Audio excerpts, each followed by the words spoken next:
Hey guys, back for another video here. Had some great responses. Thanks so much for checking out all the other stuff um, that I've got up so far. It's not much, but trying to keep something at least coming out every week, if not a couple a week, depending on what I can do. The last few gigs I've had just haven't been great opportunities to shoot video. Been walk-ons with other companies, and it's just not appropriate a lot of times to be shooting video uh, while I'm working for other people. So I'll try to keep those on gig videos happening as much as possible. I've got a few coming up here in the next few weeks that will be really good opportunities for those. So I had a couple questions from some folks, had some great feedback. Really appreciate the comments, the personal emails. Please feel free to email me, dcsoundop@gmail.com, with questions and comments. Had some great comments, especially from a few different folks that are students in school right now for audio production, trying to learn this stuff, and had a few comments about asking if I could go a little further or go into signal flow as it pertains to live sound. Obviously, this is going to be a basic, a lot of stuff that people that do this for a living, this is the fundamentals. There's a little bit of a gap, I've noticed anyway, on YouTube about practical signal flow for live PA systems. There's a bunch of different videos out there. Some of them deal specifically with products. Behringer has one out there that deals just with their stuff. There's a fair amount of signal flow for PA systems that's just straight like a bar band PA, and that's great. Great place to start. So I'm going to look a little bit at what a typical concert system would look like if a bigger sound company was coming, not necessarily a stadium size system or anything of that size, but the fundamentals of what goes into making up a larger concert system where you've got separate monitor and front of house consoles. So I'll do a quick overview here, and then as I get out on some more gigs, I'll try to get some more photos especially, and a few bits of video covering the different things and the different roles, and we'll do some more videos based on the different parts of the system and any questions that might come in. Looking at things like, monitor world, what's in that department, front of house, what the system engineer might do as opposed to the front of house and monitor engineers. Splitter snakes, ISO snakes, all that kind of stuff. All the different components that if we do this every day, we kind of take for granted as being the basics. I'm going to go through those. So sorry for the long intro. I tend to run on a bit. Let's take a look at some signal flow. All right, so signal flow, basics of a live sound system. There's a little diagram I just drew out by hand just to kind of cover all the basic parts. So let's go through it from start to finish. Basically, the way I like to think about this stuff, it makes a lot of sense to me anyway, is our job as engineers, as sound engineers, and working in live sound especially, is you're dealing entirely in sources and destinations. That's your whole world. You've got sources coming in to you, whether you happen to be in the monitor position, the front of house position, or the system engineer position. There are sources coming to you, and you are routing and sending those sources to various destinations along the way. And in between there, you're directing traffic. You're taking however much of the source you need to get your job done and sending it off to the next link in the chain so that it functions properly. And that's the whole name of the game. There is quite a bit of room for interpretation. There's absolutely art involved in putting together a good mix. It's not completely science. It's not something that can be done in an automated way very easily. There's certainly auto mixers and things like that out there, but at the end of the day, there's a lot of discretion and interpretation to be had. But what we're basically doing is taking sources and doing traffic control. We're sending however much of each source is needed to various destinations. Now, if you're in the monitor and front of house position, if you're mixing music or anything that's coming in from the stage, your sources are going to be Things like microphones, DI boxes, synthesizers, computers, laptops, anything like that, DVD players even, all sorts of different things of that nature are going to be your sources. And those are, for the context of this video, we'll just talk about a typical live sound gig. A typical band or mid-sized touring act coming to town might have some microphones, some DIs, some synths. They might have a laptop, things like that. So on stage, let's go through the signal flow from source to destination real quick. On stage, the first link in the chain from your source is going to be XLR cables going to subsnakes typically. And you may have one or two or three or more of those. I've got them labeled here by letter. Sometimes they're color-coded, lettered, numbered. And those subsnakes are going to consist of anywhere from 4. Usually the lowest you'll see is a 6-channel subsnake, but I have seen some 4 channels out there. 6-channel, 8 channels are pretty typical. 12 channels are very, very common. And then 16 or larger channels, not so common, but you definitely see them on bigger stages and things like that. If you need to have an orchestra, for instance, wired up behind a band or things like that, you'll definitely get into larger subsnakes. But the idea with the subsnake here is that you have a smaller number of inputs that you can set in different parts of the stage. So you don't want necessarily a 24-channel subsnake, because you're not always going to have 24 channels that close to one another. So you want to use the subsnakes to keep the runs from the microphone to the snake short and tidy and neat, and then the subsnake goes back to the main snake. So the next step in the line before it goes anywhere near a mixing board is the main snake, or the splitter snake in a lot of cases. So that main snake's going to take these subsnakes in on disconnects oftentimes. Either you'll see a lot of whirlwind. Those are the round connectors, big multi-pin round connectors called mass connectors. Those are very common. And then a company called Ramtech makes the other ones that we see most often. In my experience anyway, the ones I see most often are Ramtech, and that's called a ram latch connector, and that's the square. It's a large square connector with a lever on it that locks it into place. So typically you'll have subsnakes coming in on some sort of mass connector. So there's disconnects, and a lot of times there's a disconnect on the subsnake end itself. So that way you have these boxes which are independent of the cable, which is independent of the head snake. So these are all separate components that you put together based on what you need. If you only need 25 feet to a subsnake, you only put 25 or 30 feet of cable in there. If you need 150 feet, you can then extend it and make that a nice, tidy, kind of custom fit for the stage and make the stage look pretty. Your main snake typically has XLR inputs as well. It's not only those mass connectors. You do have individual XLR inputs and oftentimes outputs for every channel on the snake. A typical large concert snake is going to be 56 channels. There are definitely smaller 24 channels on up, and then you can use multiple snakes together to get to the channel count that you actually need. And you can go as high as you need to in that regard. It's just a matter of running more cable and bringing additional snakes. Definitely get up into the larger numbers on some bigger shows. Each one of these channels on the main snake, on the splitter, is typically going to be a transformer isolated splitter. What that means is there's a transformer on every single channel of this snake, isolating the various outputs to the different destinations from that snake. You will have typically 2 ISO outputs, and these can be labeled anything ISO. A lot of times it'd be, custom snake that a company might have bought will be labeled something like monitor, record, front of house, or it'll just be labeled direct out ISO.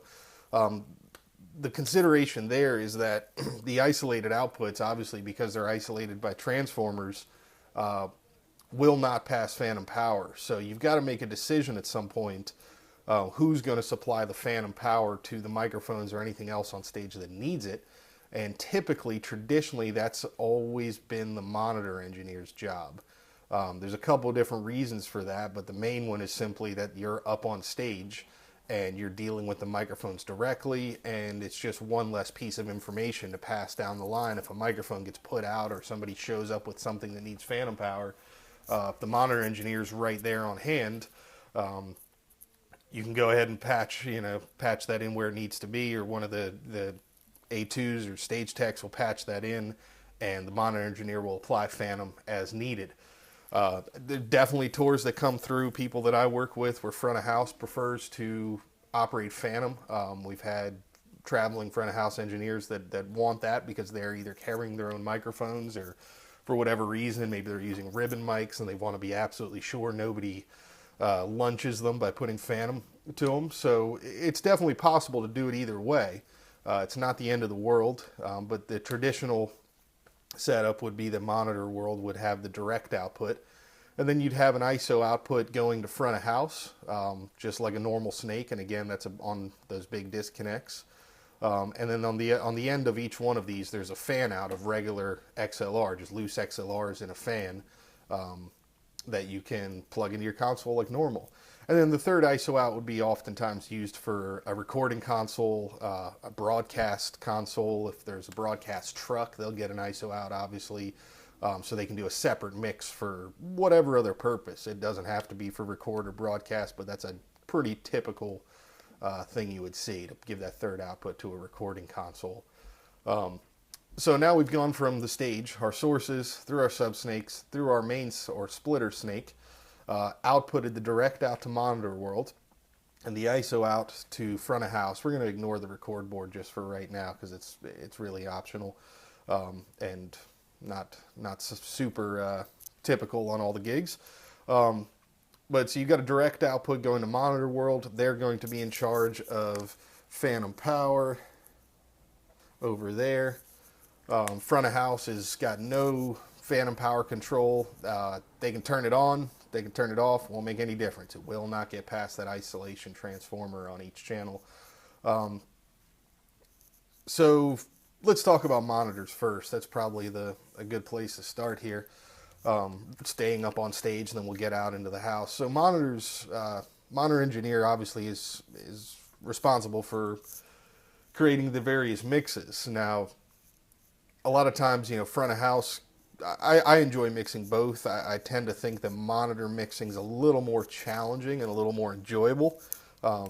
You're interacting with the artists, you're mixing for people that a lot of times it can be a 50-50 split, really, and you can end up eating your own words when you say this. But mixing monitors a lot of times can be really enjoyable because you're mixing for people who know what they want to hear. You're mixing for artists that need a certain amount of care to be taken so they can perform and be comfortable on stage. On the other end of that spectrum are artists that don't know what they want to hear, are very inconsistent with their desires, and or really bad just at communicating those needs to you. And that can leave you pulling your hair out in certain instances. Some of the stuff that people come up with to convey their needs and desires to the monitor engineer are pretty ridiculous. I had an artist recently that during sound check was just doing the most absurd requests, and not the actual content of the request, just the way it was being phrased to me was amazing. It was backline artist, and typically it's a pretty simple system. I usually ask folks to, if they're having trouble, I usually say, hey, just during sound check, just get my attention without make eye contact, and you can gesture towards something and just give me an up or down gesture as well. So if you need more guitar, nod over at the guitar or point at it and give me a quick up or down, either with your eyes or with a free hand if you have it, and I'll make that happen. And I had this artist just insisted on every request was, okay, if she was talking about the guitar, she would reference something else in her mix, and say take 50% of that and give me 25% more of something else, and just these convoluted ways to explain stuff. And we finally got on the same page after a couple of minutes, but man, people really come up with some crazy ways to ask what they think they want from you. So back to this monitor console, a few different places you'll be sending monitor mixes to typically. The most common historically has been monitor wedges. And those can be really anything. Those can be actual wedges on the floor. Those can be side fills. Those, on the rare occasion, will be flown side fills. It can be a subwoofer for a drummer. Drum fill would be a bigger cabinet with a subwoofer. Anything speaker based that's actually projecting out into the open air of the stage would be a monitor wedge in my book. And typically from today's digital consoles, you'd be coming out of Omni outs, but you'd be coming out of whatever outputs you're using, usually post-fade aux outs, into some sort of DSP, signal processor, speaker processor, into an amplifier, into a wedge. Now, a lot of times nowadays you'll see powered wedges that combine all that together, but at the end of the day, the monitor engineer is mixing post-fade aux sends to a wedge of some sort. The other place we'll be sending stuff to is a wireless in-ears, which is, again, post-fade aux sends to a transmitter that you would have in Monitor World with you, and that's something that you need to be responsible for calibrating. And I can do a video on that for sure. That's really important, especially with things like if you're mixing on a Yamaha console, an M7 or an LS9 or something to that effect, or a CL5. The output voltage on the console needs to be considered when you're outputting to these transmitters. If you just run up the fader to minus 18, or God forbid you run it all the way up to, run the output signal all the way up to 0 on the console, you're going to be slamming the pants off of this transmitter's input. So you need to make sure to calibrate that before you start trying to make a mix. Same thing goes with a hardwired in-ear monitor. A lot of times we're using the Shure hardwired packs, the PSM 600, I believe, the hardwired in-ear monitor pack. And it's really important to set a level to that before you start trying to create a mix, and make sure that that level's correct or workable. One of the big mistakes I see a lot of times people making is not putting the pad on inside the actual in-ear body pack, the Shure system. If you're working with, again, a Yamaha console specifically has a pretty hot output voltage. If you don't engage that pad inside the pack that the artist wears on the hardwired, and you run the signal all the way up, before you really get much of anything happening, you're going to be clipping the input of this, and it's really going to be a very tough situation to get something that sounds good. So definitely much better to, or definitely necessary to calibrate whatever you're going to before you start mixing. This is something you would normally do in this traditional monitor chain. You would absolutely set the gain correctly between your console, any processing, and the amplifier, so that you have a consistent level all the way through here, knowing that when you hit 0 dB on an analog console, or if you're hitting clip on one piece of gear, you're consistent throughout your signal chain, and you're not overdriving say your EQ or the DSP with the output of the console, but getting a low level to the amplifier. You really need to pay attention to gain settings, gain structure within these different chains. And Monitor World, you're going to be on the fly with that a lot of times. You can have your wedges in your house system or your provided system all nice and tuned and dialed in, and then somebody will show up with a random Sennheiser transmitter or a Shure in-ear transmitter or something absolute crap from Nady, or some wired system that, best case scenario will be one of the nice Shure ones, worst case will be a $30 Behringer headphone amp. And you need to be consistent with taking a look at what the specs are on those, and running some tone from your console, and just making sure that you have a good gain structure going all the way through, especially on the fly. Nothing worse than trying to grab something off an artist real quick, plug it in, and then struggling through.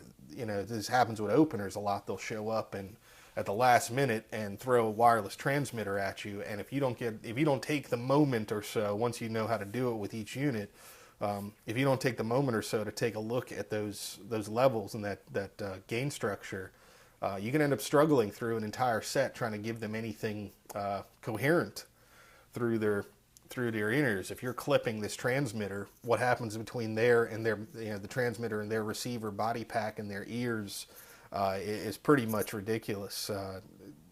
Ridiculously hard to get it. It's not going to sound good. It's going to be, you're destroying the signal right there at the input, and you're sunk from there on to the ears.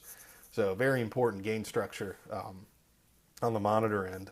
This video is running long here. Sorry, this was supposed to be a quick look. So I'll go across front of house real quick, and like I said, we'll come back to each one of these different components in future videos as I run into stuff on gigs and can take some pictures and give you some real world applications. It's supposed to be the whole point of these videos is real world. So front of house position, you've got your ISO split coming from the Snake, and then your outputs are going to be pretty simple generally. You're feeding the main PA system. That is your job entirely, is as the front of house mixers, to feed the main PA.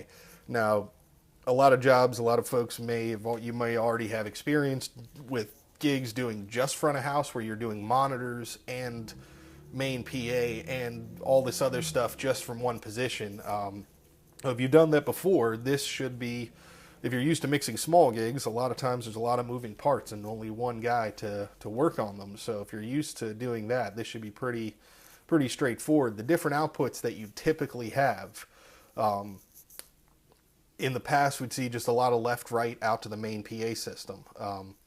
Now the signal flow from the console to the speakers, again, just like in our wedges and monitor world, is going to be from the console to some sort of signal processing, typically nowadays a speaker processor or DSP. That's going to feed the amps, and the amps in turn will power the speakers. Now more and more these days in the last few years, amplifiers have DSP built into them, and more powered speakers, all the way up into line arrays that we're using quite a bit, you'll get powered line arrays. So all of this can be one box a lot of times on the higher end, or it can be completely separate. The important thing for you to know is what's in that one box. Even if it's a powered speaker with networked signal processing built in and all the rest of that, you should still understand the signal flow from component to component. If you're working with JBL's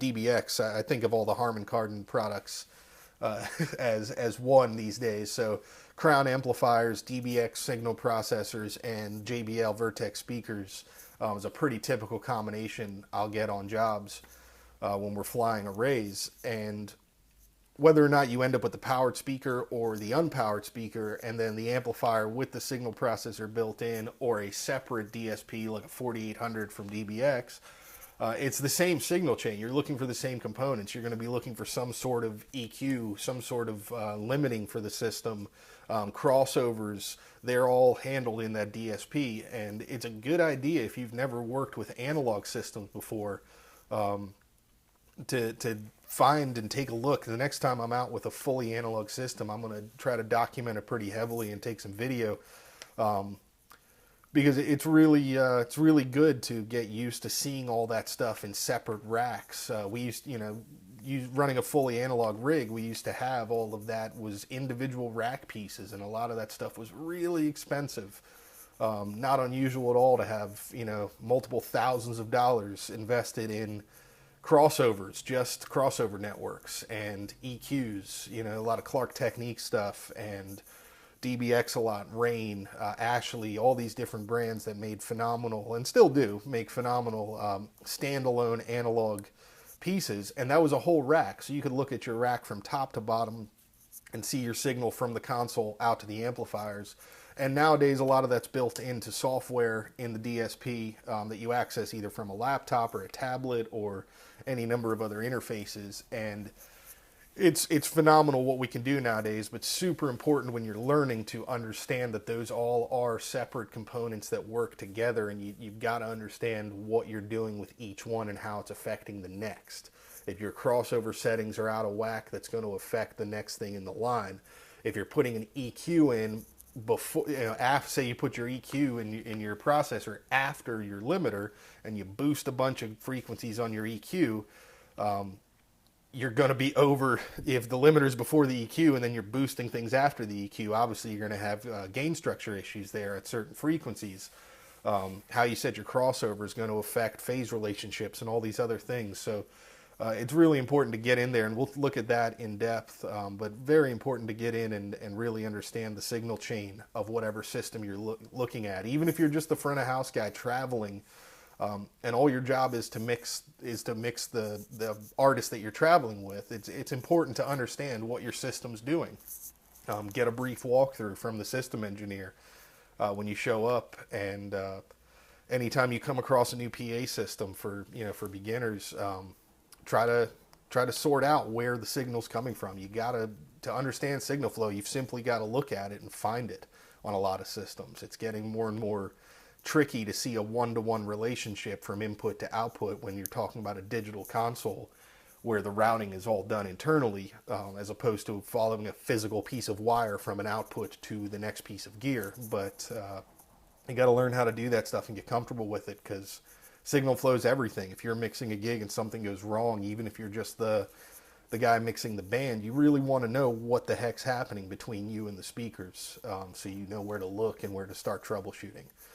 So traditionally it'd be left-right output to main PA hangs with those, various pieces of gear, crossovers, EQs, and so forth, so on and so forth between there. More and more now we're seeing, I like to anyway, have PA systems set up on matrices. So the matrix outputs are the separate individual destinations, and those can be fed by either subgroups, the left-right send, or however else you need to break out your mix. That way, you can take the different parts of the PA system, break it down into components. You might have the main left-right hangs, but then you also may have a set of left-right main outfills. Then you may have a delay hang that's slightly behind front of house position, covering the back end of a field, for instance, or the second half of a stadium or auditorium. You'll have front fills. You'll have all manner of different feeds going out to either record or broadcast, or there may be a feed to tie into the building system on a concourse that wraps around, or for the feed in the bathrooms or whatever. So you're going to have all these different outputs, and you can do that on matrices, so that way you can control your mix on the subgroups or on the main left right, and then feed those into matrices to actually have various level control over the different zones you're going to. That's one way to do it. Once you start getting into bigger systems, you want to stop at a certain point and give some of that control, or most of that control, over to the system engineer, who's, if you're in a big arena or a concert hall or something to that effect where there's a bazillion zones, you don't want to be doing that all from the console. You want to have one matrix output that's covering just those zones.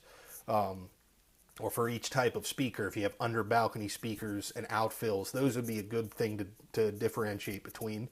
And then let the system engineer deal with breaking that signal, that zone signal, out to all of the various zones from his standpoint. A lot of times you'll have a record feed coming off of front of house. That'll often just be a 2-track record feed, or even a mono feed, just for documentation, or a camera that might show up, or a press feed. And then an aux-fed sub is something you'll be feeding from front of house a lot nowadays too. And that can either be the only subs in the system, or that can be an added effect sub, where you'll have a sub set up with the left-right main hang, and then a separate lower subwoofer system run by an aux feed. But that's really preference between you and the system engineer as to how you set that up. So that's basic signal flow. Sorry it went so long on this video. Didn't mean to ramble on, but that's the basics of what we would have provided on a typical concert system. The bigger the venue, the more outputs, the more complicated this gets. At the end of the day, like I said, you've got sources, and you're responsible for directing traffic to the different destinations. And these destinations can be multiplied, and expanded depending on the venue. Not unusual at all to be doing, anywhere from 8 to 12 monitor mixes for a band. And not at all unusual to be doing, just as many different zones or more, depending on the size of the venue and the complexity of who's recording and where the event is being broadcast, and what kind of area you got to cover, indoors, outdoors, so on and so forth, throughout different buildings and everything like that. So that's the basics. I will start doing some videos here on the details of each one of these components of the system. And most importantly, ask questions, leave comments, let me know what you've got questions about. I can go on about this stuff, obviously, for quite a long time. This video is getting way too long now. And it's hard for me to know what you need to hear. It's hard a lot of times to think of what would be helpful, just because when you're looking at this stuff every day, just like anything you guys do every day, it becomes second nature, and it's hard to step back and think what would be important to go over in more depth. What's confusing, what makes sense, what doesn't. So I'll try to get through these different topics, but it really helps if you guys ask questions. Let me know what you'd like to hear, what's hanging you up in when you're out on gigs, what's causing you problems, what's giving you headaches and all that kind of stuff, and I'll try to talk about that a little more. That's a super easy way for me to get information that you need right to you. So thanks again for watching. Really awesome responses. Feel free to send emails, dcsoundop@gmail.com. Subscribe, check out the blog, throw me a like on YouTube. That stuff always helps, just to get feedback and see if people like what I'm posting. Really appreciate it. Hope to talk to everybody soon. So long.